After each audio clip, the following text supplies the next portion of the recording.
kaliwatan. Dito ka sa katawan, aron mahibalo sa sugong sa Ginoo. Kay hapit na siya kayang sa langit ang tanan. Gisugo niya panglakaw kamo, isang dawang pulong ko. Karon natuwa siya dito sa kalangitan. Naganda mo puluyanan sa tanan nga balaan. O bumalik siya dinhi sa kalibutan. Kuwaunog na ninon ang nagtuman.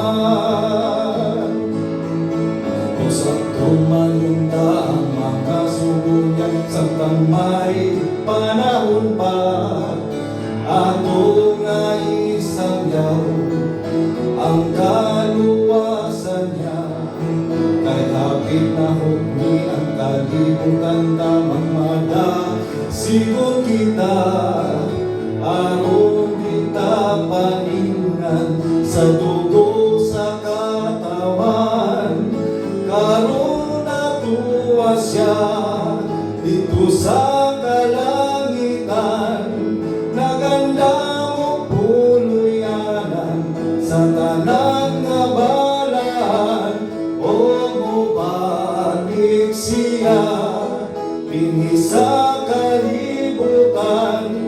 Kuwaunog na ninon ang nagtuman.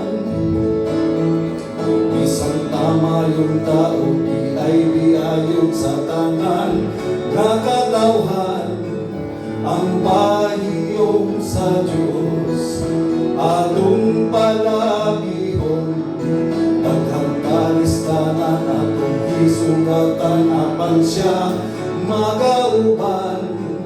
Hangtod sa katapusan siya magauban.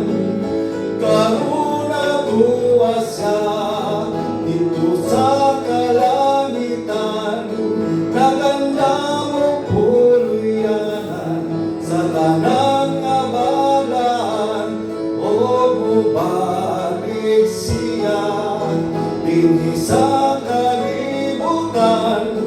Kuwaunog na ninon ang nagtuman.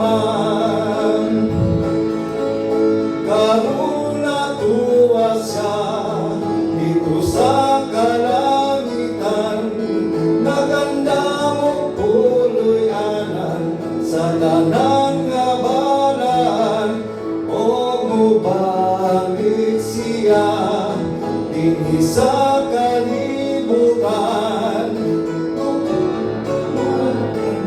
Ang nagtuman. O mubalik siya dinhi sa kalibutan. Kuwaunog na ninon ang